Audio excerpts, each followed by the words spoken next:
As I saw the show of hands, the majority of well over half the people in the room are in NYSHIP.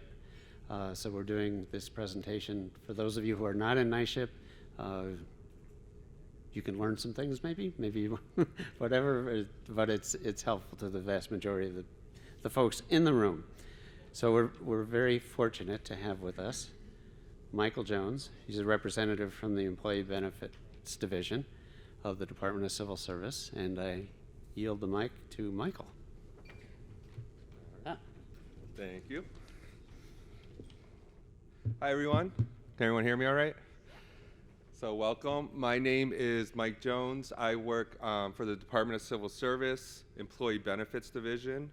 I'm a supervisor for our retiree unit, our COBRA unit, and our dependent survivor unit.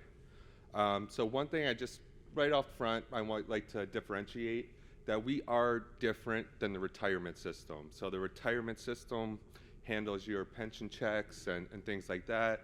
And if you are in NYSHIP, we might take your premiums from your pension check, but we are separate from the retirement system. But some things we'll go over today is NYSHIP and the Employee Benefits Division role. I will refer to Employee Benefits Division as EBD for short as we go through. I'll also talk about your NYSHIP cost, eligibility for dependent survivor benefits, which is your dependents continuing your health insurance coverage upon your death. We'll talk about Medicare and the impact of Medicare on NYSHIP benefits. Lastly, we'll go over the Medicare Part B reimbursement and the additional IRMA reimbursement. Another thing that I'll start with that RPEA asked us to talk about a little bit was the Medicare Direct Contracting Entities, the DCEs. I guess RPEA has received a bunch of questions about how that pertains to NYSHIP. So I just wanted to let you know there are the direct contracting entities, the DCEs, have no impact on NYSHIP coverage or your eligibility. If you're not familiar with DCEs, then you probably don't even need to worry about it. But there is some information. RPEA does have a printout, or there was a publication with a page about them if you do have questions on those. So when you retired EBD, we take over the role as your health benefits administrator. So if you have any questions about your eligibility, your dependents eligibility, your billing, your monthly premiums, those questions you would direct to us. And I'll give you our website and our contact number at the end of the presentation. And we're open Monday through Friday, 9 to 4.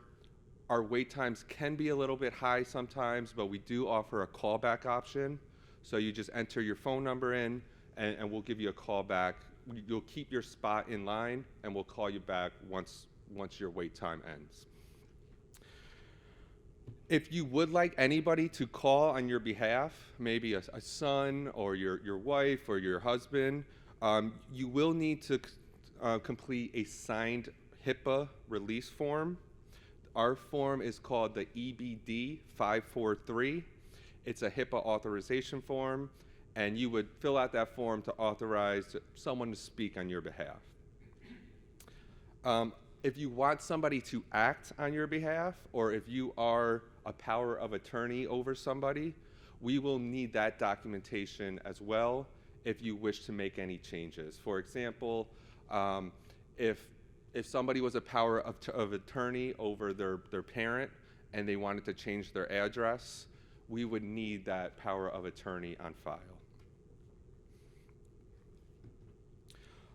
Option changes. So there are a number of plans. There's the Empire Plan, and then there's a number of NYSHIP HMOs, health maintenance organizations, like CDPHP, and MVP. Those are HMOs. So depending on where you live, you're always eligible to be in the Empire Plan, whether you're in New York State or out of the state, out of the country, you're always eligible for the Empire plan. The HMOs are more for your specific area. So there's a CDPHP plan for the capital region. You would only be eligible for that living in the capital region, and so on. If you ever do wish to change your plan, say from the Empire plan to a NYSHIP HMO or vice versa, you can do so once every 12 months. It just has to be 12 months, a 12-month period has to be in between your plan changes. We do mail out all of our health plan choices and all of the monthly premium rates around November, December to give you information about the new plan year. You're not required to make changes at that time, but just once in a 12-month period, you can change that coverage. Or if you are moving, if you are moving out of your service area, if you're in an HMO and you move to Florida and it's June, just let us know and we'll get you switched over to the Empire plan because that's the only plan that works out of state. So another question we get a lot is there any availability for a NYSHIP +1 coverage? So for example, we only offer individual or family coverage. So it's yourself, individual, or family is yourself and one dependent, or as many eligible dependents as you have. There's no family, or excuse me, there's no couple plan right now. And a lot of people do ask about that, if that is a possibility down the road. But the answer right now is it's not a benefit that's been negotiated. So the benefits are negotiated between the state and the unions. If that is something that is ever negotiated, we would extend it to retirees. But at this time, it's not available. So if you predecease your dependents, you're the policyholder, you're the New York State retiree, you cover a spouse and a couple kids. In the event of your death, they will continue their coverage for 3 months at no cost. We call that the extended benefits period. So for example, if you were to pass away today, your dependents would get 3 months of coverage extended at no cost to them. Mike? Yep. After that 3 months, are they terminated or they start paying again? Good question. That's right where I was going. So after the 3 months, it depends if they meet the eligibility requirements as a dependent survivor. Most of your dependents, if you've been qualified for NYSHIP as a retiree, typically your dependents are going to be eligible for dependent survivor coverage. But the requirements, let's see here, the requirements are that you need at least 10 years of service with the state or with a New York State public employer, and you need to be enrolled in NYSHIP, and your dependents need to be enrolled in NYSHIP at the time of your death. So if you worked for the state for 10 years and you retired, you're enrolled right now as a retiree, and you pass away, your dependents will go right into extended benefits. We will send them out an application if they're eligible as dependent survivors. As long as they send that back, their coverage will continue after that extended benefits period. If they weren't eligible, they would be given the option to enroll in COBRA coverage, which is a little bit more expensive, but it's at least something for them to have. The dependent survivor coverage is actually usually a little bit cheaper than the coverage as a retiree. So if your dependents do enroll, they typically are paying less than you would have paid. But there are some eligibility criteria for those premiums.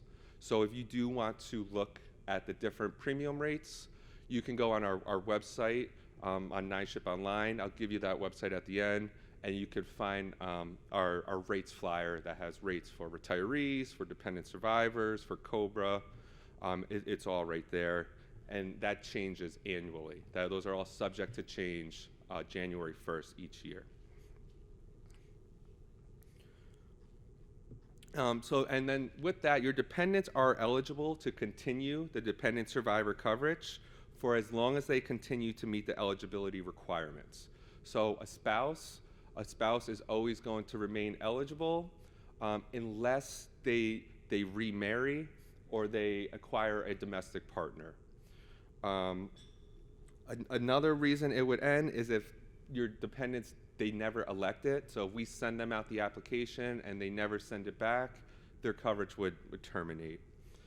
For children, the survivor child ages out typically at age 26, which is consistent with our eligibility requirements for children.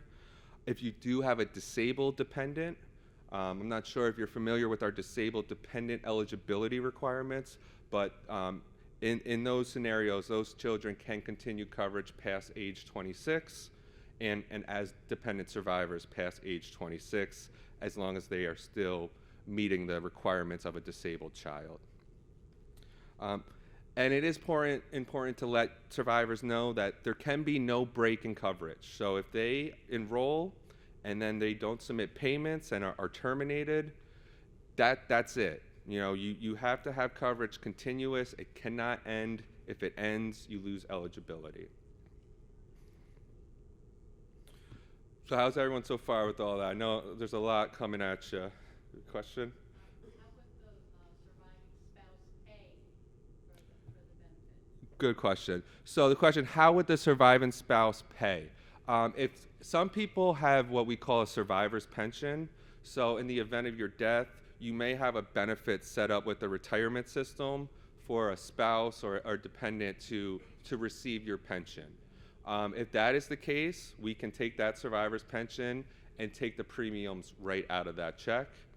Otherwise, we would send your survivors a direct bill, just a monthly billing statement for them to send back. And a lot of times, survivors are Medicare primary. I haven't talked about Medicare primary yet, but if I don't get to it, remind me to talk about how that affects dependent survivor billing. One last thing about dependent survivors is when you retire, you're given the option to elect single annuitant or dual annuitant sick leave credit. So if you chose dual annuitant, then your dependent survivors will continue to use your sick leave credit to offset their NYSHIP premium. All right, so next I'm going to get into Medicare and how Medicare, oh, question? Yeah, certainly. So the sick leave credit, when you retire, you should have been given a form to fill out of whether you wanted the single annuitant or the dual annuitant. If you didn't get the form, it auto defaults to single annuitant. But what this means is if you chose single annuitant, you get 100% of your sick leave credit to use towards your premium. But when you pass away, it expires with you. Oh yeah, and sorry if I would like to point out that the sick leave credit is for New York State enrollees.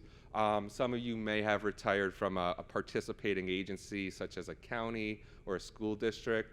They may not have sick leave credit. This is exclusively for New York State and I believe some participating employers possibly. But you could always check with us.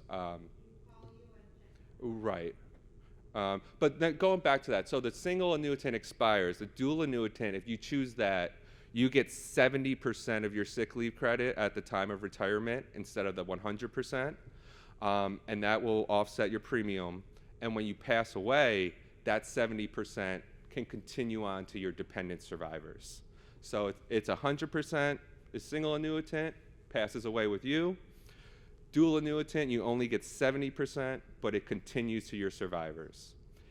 Either way, whatever you choose, if they're eligible for dependent survivor coverage, they'll still be eligible for the coverage. The sick leave credit is only for premiums.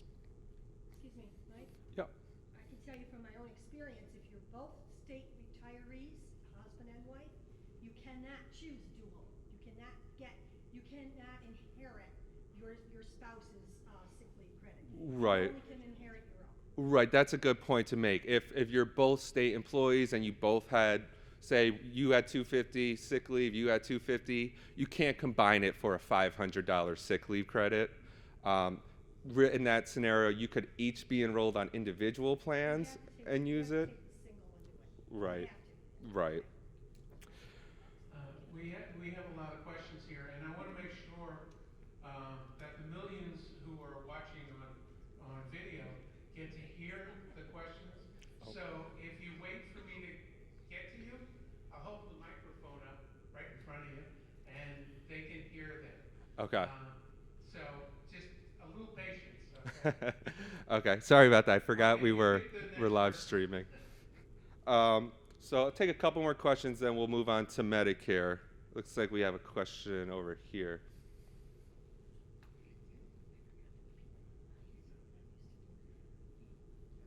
This woman spoke to the dual.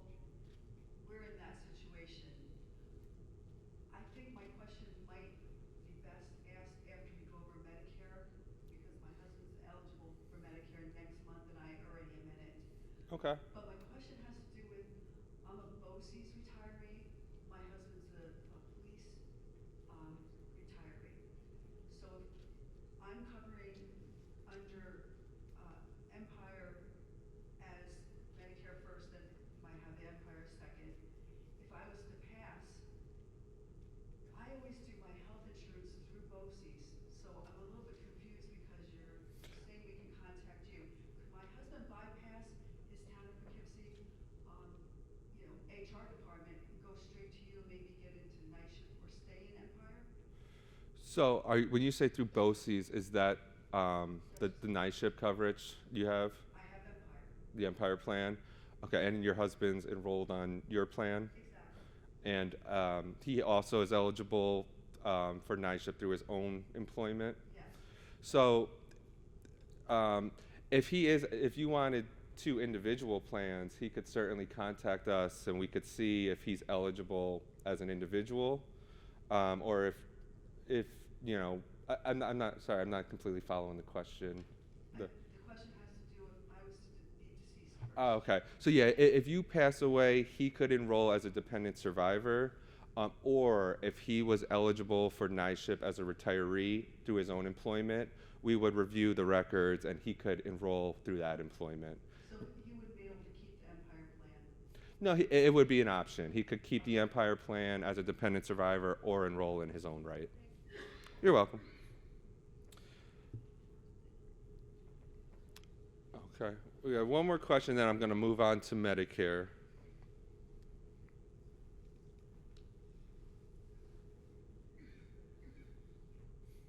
My question is, under preventative care, will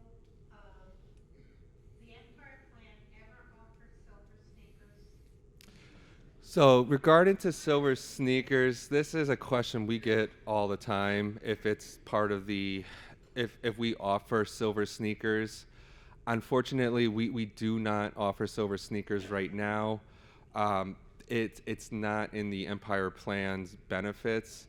It's not something really that I specialize in with negotiated benefits like that.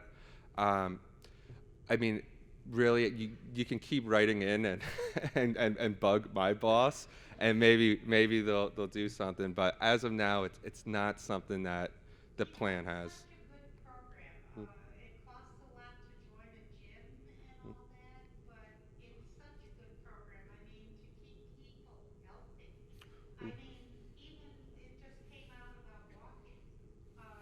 Preventative care is important. Yes, certainly. So, I'm in NYSHIP and I'm in CDPHP. So, with my CDPHP, there is a gym reimbursement program. So, I know it's not the same as Silver Sneakers, but there are some options available for that. If you look through the Health Insurance Choices publication, there are some plans. Right. So yeah, I know. So it's one of those things where everyone wants it, but unfortunately we don't have it at the time. So I'm going to move on to Medicare. And, if you have other questions I talked about already, you can find me after, and I'll stick around for a little bit. So what is Medicare? Medicare it's a federal program. Mostly people are eligible at age 65. Other people are eligible prior to age 65 due to disability. So NYSHIP mandates its enrollees to enroll in Medicare Part A and Part B when you are first eligible for Medicare coverage that is primary to NYSHIP. As retirees, usually once you become eligible for Medicare, it becomes primary to NYSHIP. So if you're already retired, you're enrolled in NYSHIP, you're becoming eligible for Medicare due to turning age 65, 99% of the time, that is your primary coverage. There are some weird exceptions with certain diseases, such as end-stage renal disease or ALS, which is known as Lou Gehrig's disease. So there are some differences, but typically Medicare becomes primary for a retiree once you become eligible. And we do mandate that you are enrolled in Medicare Part A and Part B.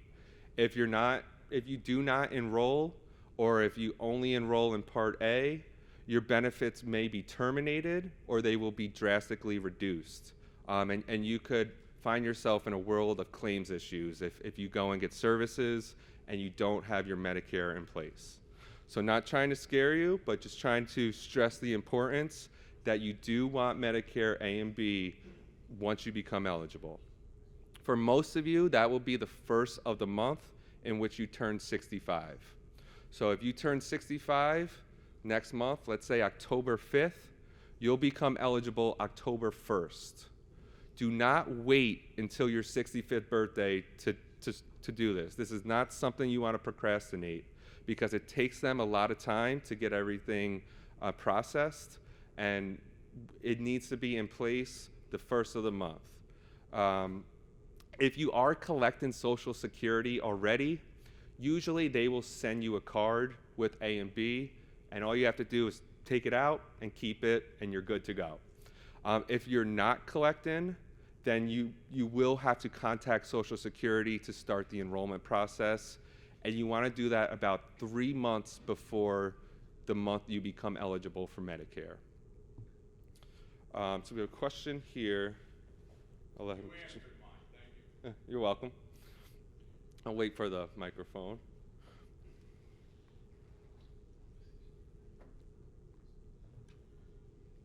So it's funny to have this meeting the day after I get my card from Medicare. Yeah. So I guess my question is why, I've had NYSHIP for 40 years.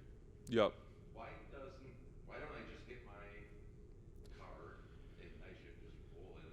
I can just go on my happy way and not do anything. Yeah, I mean, that would be nice, right? That's a lot of people. I've had this plan my whole life. Why do I have to get Medicare? Why do things have to change? It's more to do with the federal guidelines of Medicare and employer-sponsored group health insurance. When you're actively working, the NYSHIP is considered employer-sponsored group health insurance coverage. Once you retire, it's no longer considered that. So the federal guidelines are that once somebody is eligible for Medicare and they have retiree coverage, the Medicare becomes primary. I don't know exactly all the ins and outs of why it's that way, of what government, who passed that or why it is, but that is what it is. It's what the state's laws are, the civil service law. It's all in all of our regulations and things like that. So you said once I get my cards, I'm good to go. Yeah, so you'll get, when's your birthday? January. You're turning 65. So yeah, and are you in the Empire plan? So yep, so January 1st, Medicare will become primary to NYSHIP. You'll want to use your Medicare card and your Empire plan card when you get services. Typically, you just need to give your Medicare card, and the Empire plan should automatically pick up the remaining percentage. And then you'll also receive a prescription drug card, which I'm going to talk about in a minute. Right. When you're collecting Social Security, it is a lot more automated. It's a lot easier for you when you're collecting Social Security. Yeah. So I only have a few minutes left, so I'm going to just finish through. I have a few more topics, and then I'll take all your questions. I just don't want to hold up the next presenter. So we will send you a letter before your 65th birthday to let you know, to remind you to enroll in Medicare, but just know it is your responsibility to be enrolled in Medicare once it becomes primary. There's 4 parts of Medicare. There's Medicare Part A and Medicare Part B. Those are the original ones that are on your card. Part A is your hospital insurance. Part B is your medical insurance. Part A is usually free. You shouldn't have to pay a premium for Part A, but if you ever do, let us know, and we'll take care of that for you.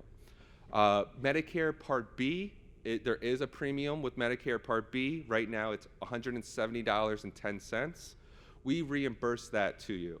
So this gentleman, for instance, when he becomes Medicare primary January 1st, if his premiums are coming out of his pension, he'll see a Medicare credit go into his pension as well on January 1st for $170.10.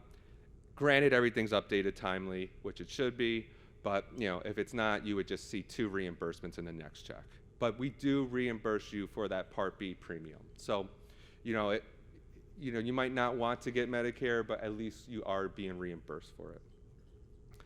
There's also Medicare Part C, which is the Medicare Advantage plans. I'll talk about those in a moment. And then Medicare Part D, which is prescription drug coverage. And I'll also get more into that. So I talked a little bit about eligibility. So eligibility begins the first of the month in which you turn 65. If you turn 65 on the first of the month, then it's the previous month. So just, you might want to read up on Medicare when the time gets close so you know when you're becoming eligible. People also become eligible after 2 years of collecting Social Security disability income. So if you have a Social Security disability at age 55 and then 2 years pass, you'll become eligible for Medicare at that time. So we do not always get that notification if it's due to disability. It's a lot easier to know your birthday and say they're turning 65, Medicare is primary. But if it's due to disability, we don't really know. So you would want to send us a copy of your Medicare card if you become eligible due to disability. And as I said, when you're actively working, if you become eligible for Medicare, NYSHIP stays primary. But when you're retired, Medicare is always primary to NYSHIP, except for those certain exceptions. So how does Empire and Medicare work? Medicare Part A and B becomes primary to the Empire plan. Coverage under the Empire plan becomes secondary to Medicare Part A and B. And then the Empire plan Medicare RX is a Medicare Part D prescription drug plan through the Empire plan and Medicare that we will automatically enroll you in. NYSHIP HMOs in Medicare, so if you're in like CDPHP, MVP, one of those, the way that works is you need to be enrolled in Part A and B. We will take your A and B enrollment and enroll you in what's called a Medicare Advantage plan. So you would have all of your Medicare benefits and your state benefits under one plan, such as it would be called a CDPHP Medicare Advantage plan. You would have your Part A and B benefits, your CDPHP benefits, and Medicare Part D benefits all tied in through that one Medicare Advantage plan. The Empire plan, the Medicare D, I'll just go back to that real quick. I said you do get a card for prescriptions. That's called the Empire plan Medicare RX through SilverScript. You would get a card that says SilverScript, which you would use for your prescriptions. It is very important that you do not enroll in other Medicare plans. So you may get stuff in the mail. You may see Joe Theismann on a commercial for AARP trying to get you to enroll in these plans. If you enroll in a Medicare D plan or a Medicare Advantage plan that's outside of NYSHIP, it is going to terminate your benefits. If you cover any dependents, any children, a spouse, it's going to terminate all of their benefits too. So really, if you get any of that stuff, just throw it away, just ignore it, because it's going to affect your benefits, and then there's a whole process to get reinstated. You have to get a termination letter from them and then send it to us. So you're best off just staying away from those other plans. And the salesmen are very good, so don't let them talk you into it. They'll tell you it won't affect our plan, but they don't know. So just be cognizant of that. A few more things. The Medicare reimbursement, I talked about how we do reimburse you for Part B.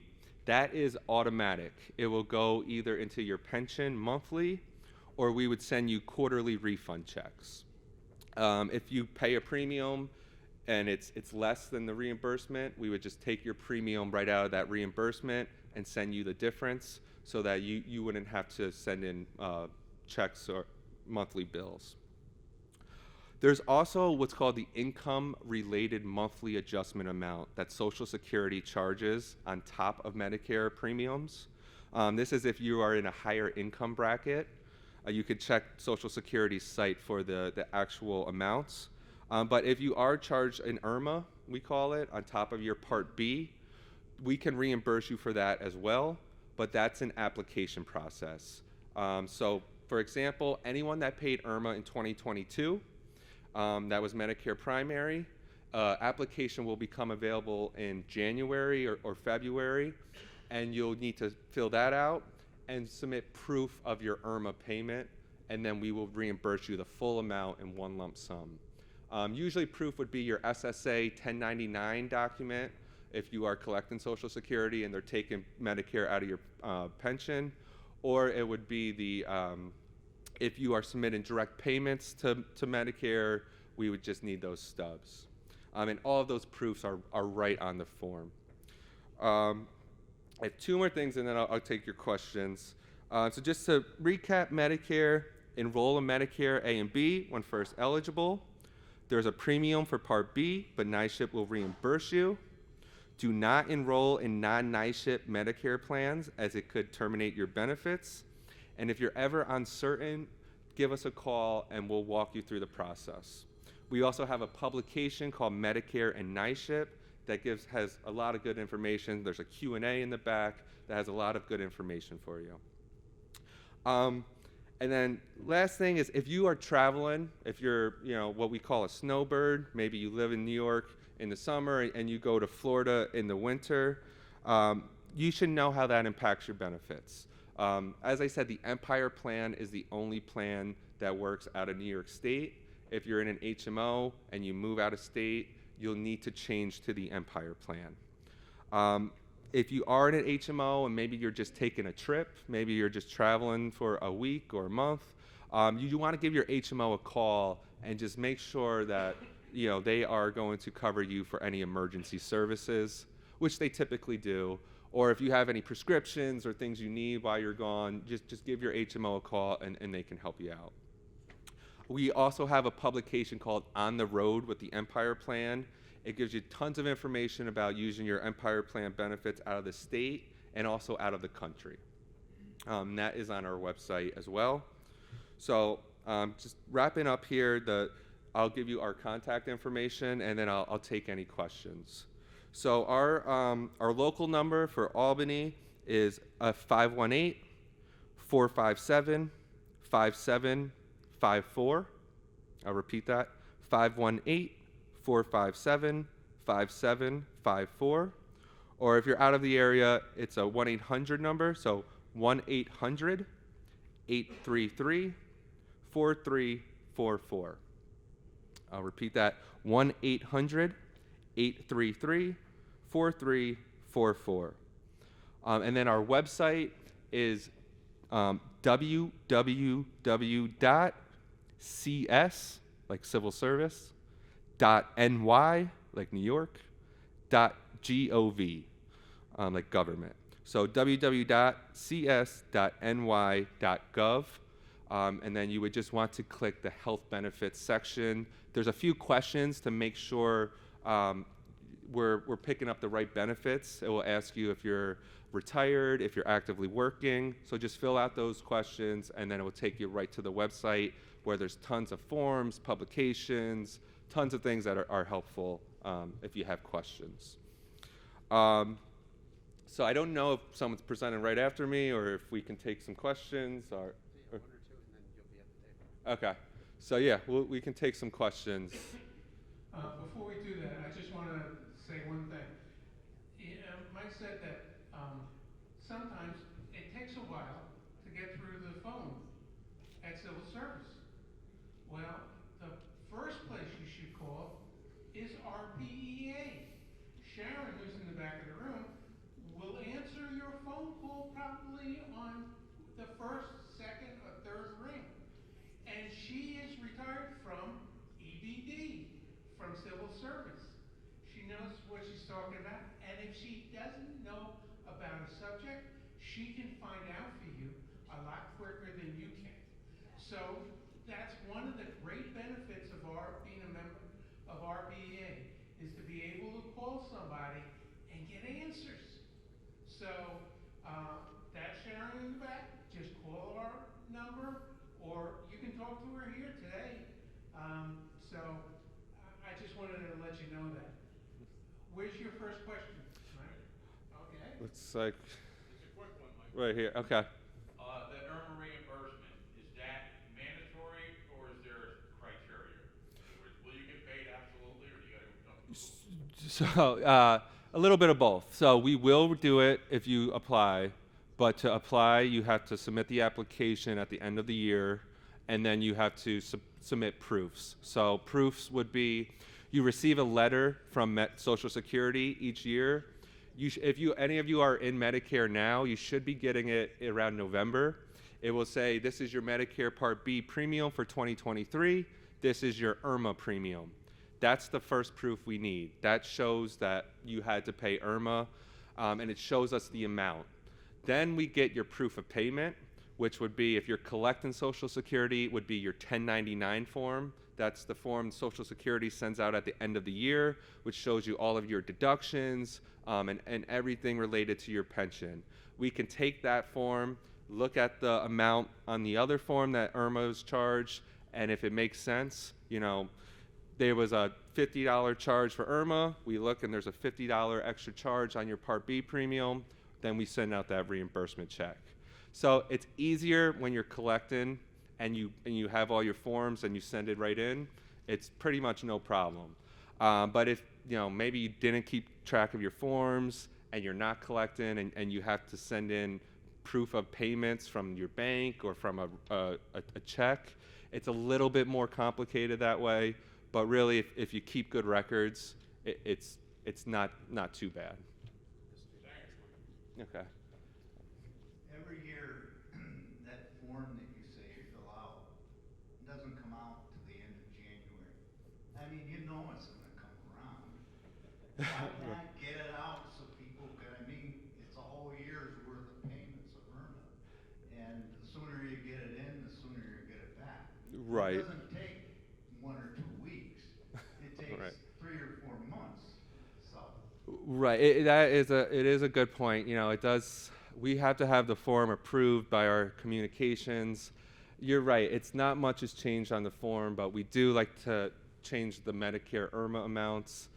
I agree with you. We could do better at getting that form out. The reason we don't send it out the year prior is because then people will send it in without proof of payment, because you're not going to have proof of payment until about the end of the year after you made all your payments. Right. So if people send it in and then there's no proof of payment, it kind of creates more work for us. We have to send out letters letting them know, we need proof of payment. So I think the logic behind it is kind of January, February, everyone should have their stuff and it should make it more seamless. But really it's just, Yeah. if we had more people, we'd get it. If any of you have kids or grandchildren that are looking for jobs, we could certainly use some extra bodies at EVD. It's posted, but yeah, At the end of January. Yeah. Come on, that's an easy Right, I hear you. So Let me it's, give you a hard one. that's the last question I can take. I will be here. I'm not leaving. So if you have questions, I'll meet with you. So thank you, everyone.